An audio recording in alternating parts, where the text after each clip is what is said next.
There's no switching seats from this point onward. And let's keep those hands, arms, feet, and legs inside the vehicle as well.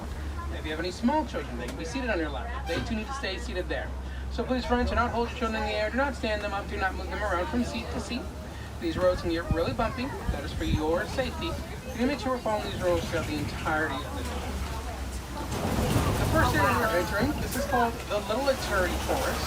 The animals here, they have these natural color patterns, lets them blend well into their environment and protects them from various predators. The first animal we're going to meet today is on our right-hand side. So these animals on the right are known as the okapi. The okapi is the only known relative to a giraffe. So a couple similarities are these long prehensile tongues. They act like a hand to grab and pull their food with. They also have elongated necks as well. They even share the same amount of vertebrae in their necks as their giraffe counterparts. The okapi and the giraffe have very similar skeletal structures.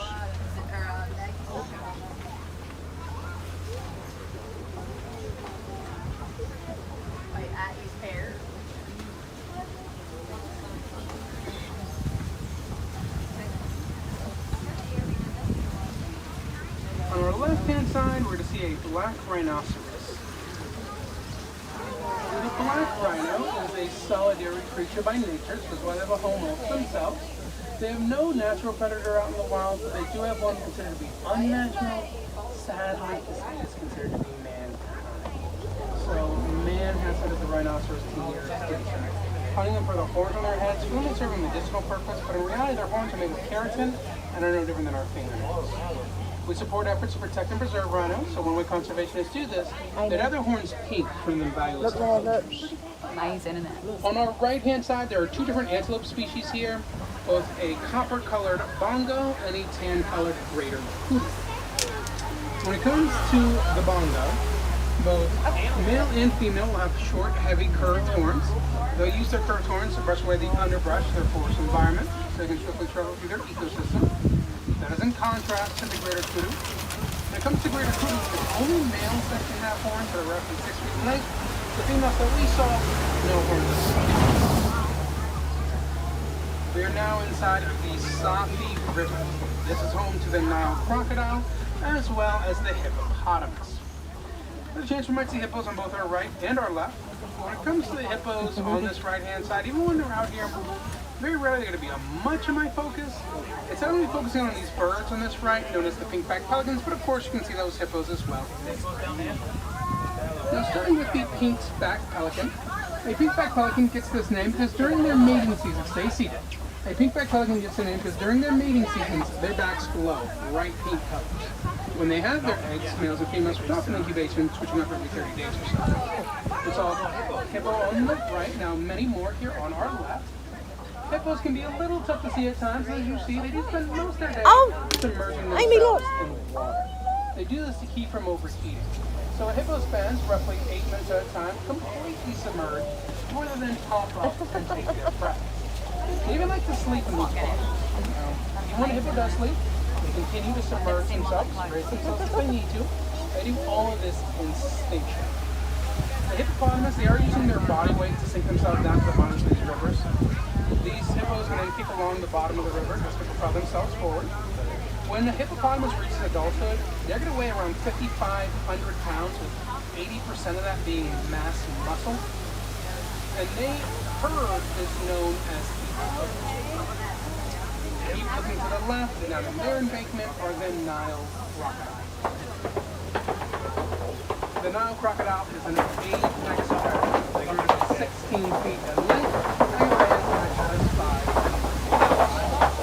Something you may not know about a Nile crocodile, however, is they do prove to be a rather loving parent, the mother in particular. When she has her eggs, she will gently scoop these up and roll these along her tongue. There's also incubation as well as the hatching process.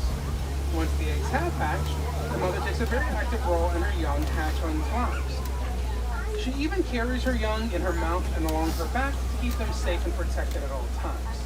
So looks can be deceiving. When it does come to their own, Nile crocodiles prove to be rather loving creatures. On our right-hand side is a baobab tree. The baobab, it looks like a tree that sits upside down, but the reality to them is it just remains leafless 9 months out of the year. That is to conserve water during the dry seasons in Africa. During these times, the animals in the area here, they will go up to a baobab. They'll get water from them, keeping themselves hydrated during those 9 months with no rain. And because of this, baobabs earned another name. They are commonly referred to as the tree of life. And it does let us know we've entered the largest portion of the tour today. We are now inside the savannah. In the savannah, animals use speed as their main source of defense. Now, I might focus on the speed of a couple of these animals. My main focus home to some of the most iconic. So as we enter, we can see a Hartman's mountain zebra, but it's also home to animals like giraffes, lions, elephants, wildebeest, hyenas. So everything about animals that come from Africa, we're almost always seeing animals live inside of the savannah. We had a nice preview of some of the animals I'll be talking about today. We already saw a Hartman's mountain zebra. Also on this right-hand side are some wildebeest and some Patterson's eland, a very tall antelope species. I'm going to talk about all those animals later on in the tour. The first thing I really want to go in depth on is on our left. So I can already see them in their den. You can see the African painted dogs. So we're going to drive around and get a little bit closer.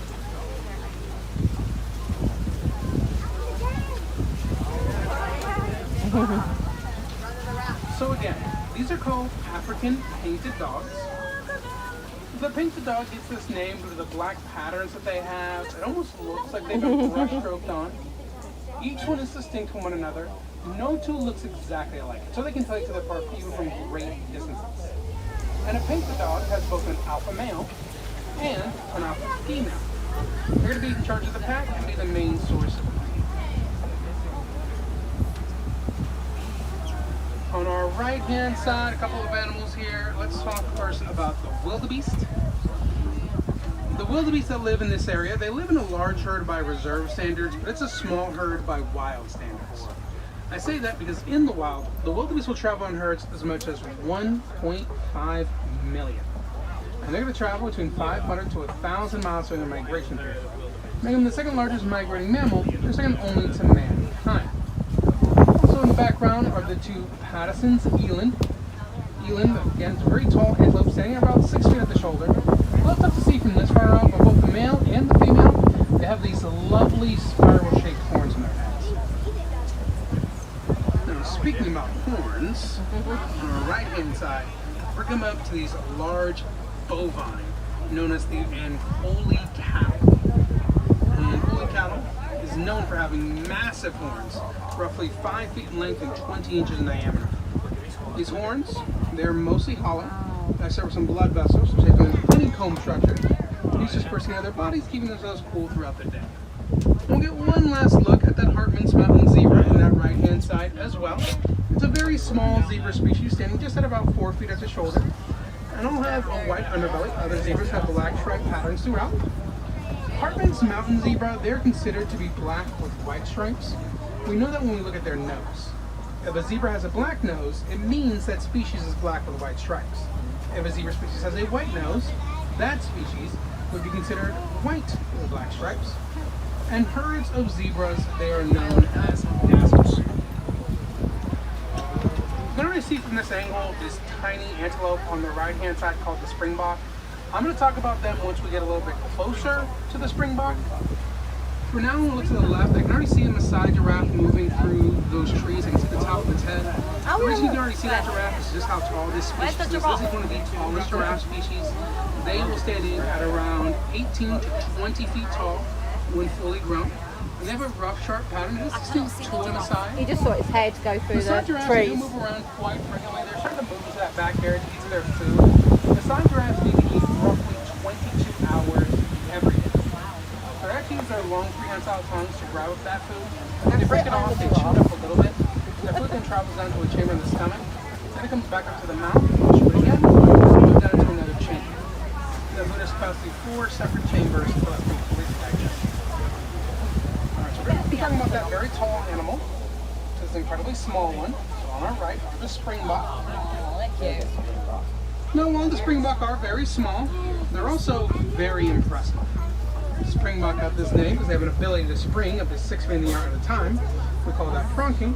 They're one of the top 10 fastest land mammals, capable of hitting top speeds at 50 to 60 miles per hour.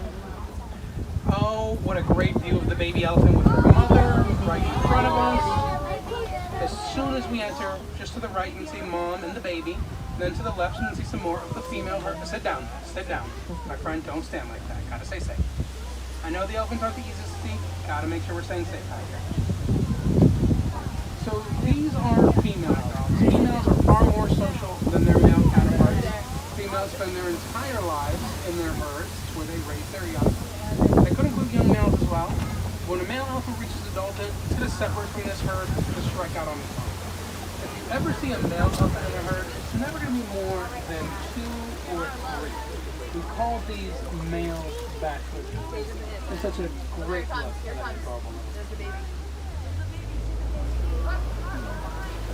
Driving around these waters, you're going to see the greater flamingo. That includes a couple of toddler flamingo. Now when you see a young flamingo, you'll notice something. They don't start off as pink. They start off as brown, black, and gray. Flamingos then get their pink colors due to their diet. So they eat brine shrimp, which contains keratin, and it gives the adults those nice pink complexions that you will see. It'll take a young flamingo about 2.5 years to get that pink complexion throughout. Because of the size of the greater flamingo, they're much larger than other flamingo species. You'll notice how white they still are. It'll take them a lot longer to get that full pink color.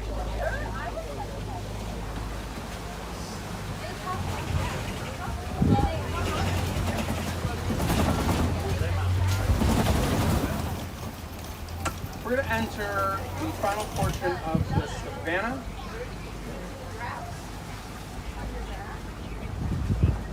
See what animal friends we can find here.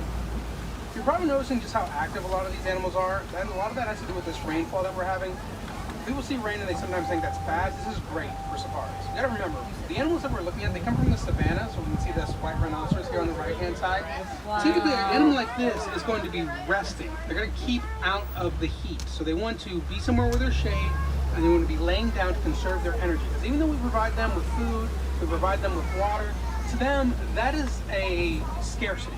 It's just how they are instinctually. So when it rains, even though it rains all the time here in Florida, to these animals, this is an exciting experience. That's why we tend to see these animals a lot more active in that rainfall, moving around their homes. I said that, and then I'm looking at a cheetah hiding at the very top of this hill. I'm not even going to stop for that one. If you don't have a very keen eye, you don't know what to look for, you're not even going to notice her. Cheetah's going to be really tough to see at times, because when a cheetah rests, they do camouflage. They use their spots to observe and tall grass, blend very well into their environment. Kind of see a little bit better, but I'm not going to focus on her because I do see 3 all together in the second yard. Oh, we have up there. It's easier to see. You're not going to have to strain your eyes like you will for those other 2 girls. These 3 girls, all the way out in the open. So a nice view of them right between those 4 trees in the background. Now, when we think of a cheetah, we rarely think of their camouflaging ability. What we're going to think of is their immense speed. They are the world's fastest land mammal, capable of hitting top speeds at 70 miles per hour, and they go from 0 to 60 in under 3 seconds. Now, a cheetah's a sprinter. They're not a marathon runner. They only get that speed up for about 30 seconds at a time. After that, they will need to stop and take a break. Right, come on, boy, where are you? We're up to this hilltop. This is called a kopie, and kopies are home to the lion. Basically, lion rock. Lions are on top of kopies so they can survey their savannah. And you know, the lot of the kopie is considered to be their prey. We'll need to go to some fossils like Simba, everything that light touches is mortal name. I'll look to see if the lion is out. Lions can be really tricky. Love it. A lion is a nocturnal animal, so they hunt at night. They need to sleep all day. They sleep 16 to 18 hours throughout the day, so it all depends on where they sleep. They're going to be visible or not. Right there. They're not forcibly out here, but keep that in mind with those other homes. I don't think I see the lions out right now. It looks like they are asleep in one of those other areas. So we're going to keep moving around.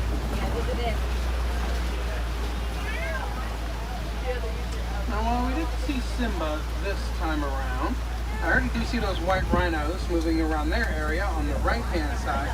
We're going to get them back in view.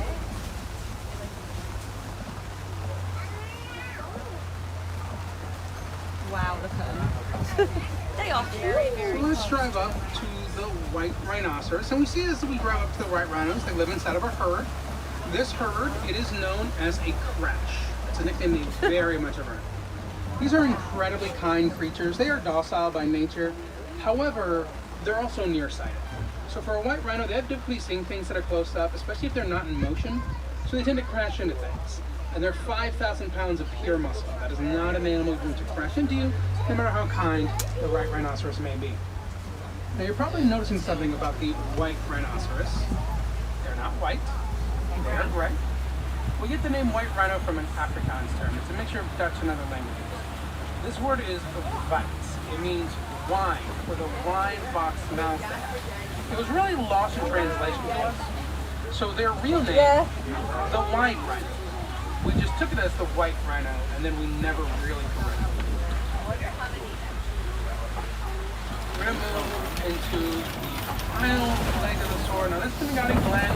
Due to the bad weather that we were having, the fun animal's not out here. Those high winds. It's a very small animal known as the Nigerian dwarf goat. Based on the name, you probably can guess, they're very small goats, so for their safety, they're not out here today. But what I am going to point out is in the middle of the reserve, that yellow box, that is a beehive fence. So this is what these are used for. Elephants, they have incredibly sensitive hearing. A lot of noises bother them.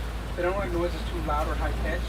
And one noise in particular that our own conservation team discovered, elephants hate the buzzing noises that bees make. We use this knowledge so farmers in Kenya better protect their crops. So what they don't know how to do is they'll build beehive fences along their farmlands. This is going to safely and humanely keep roaming elephants away from their farms, disturbing their homes and their fields. The farmer is going to take the honey from those beehive fences and can sell that as well. So it's safe for the elephant, it's good for the farmer, and it is good for the bee, giving the bee a home. That is the main point of Kilimanjaro Safaris. It's really not about those fun facts, it's about those conservation efforts that we do for these animals. It's not only the reason why Disney built Kilimanjaro Safaris, it's why we have Disney's Animal Kingdom. Our founder, Walt Disney, he was really big on conservation. He always believed you didn't have to have pixie dust to see just how much magic could be found in the world. But we need to do a better job of protecting that magic. And I know I talked a lot about these animals, and it'd be hard to remember every single thing I said, but really the most important things you can take away from this tour is to understand we can all do our part to help them, and every little bit that we do counts. A couple of ways we can help these animals, and the simplest is just to recycle. I know recycling cans are throughout all of our Disney parks and resorts, but this is the only park in which you can donate to the Disney Conservation Fund. You can donate to that fund at any of our service locations, just speak to a cashier, let them know you'd like to donate and how much you would like to donate, and they'll give you a little thank you. Then you can also go to certain areas, and there's certain items that are for animals specifically. So if you ever see those little stuffed animals with a baby animal wrapped in a blanket, which any animal you buy, those funds will go directly to that animal species. Then there's the dog wine over at Harambe Marketplace that goes to the African painted dog, and the flat white at Starbucks goes to the cotton-topped Tamarinian monkey. So many different ways that you can help the animals. But at this time, this is where we're going to go our separate ways. If any wilderness explorers travel with me, you're traveling on this simple run. And before we depart, we're going to leave you just one last saying. It is Kwahari, and that means goodbye in Swahili.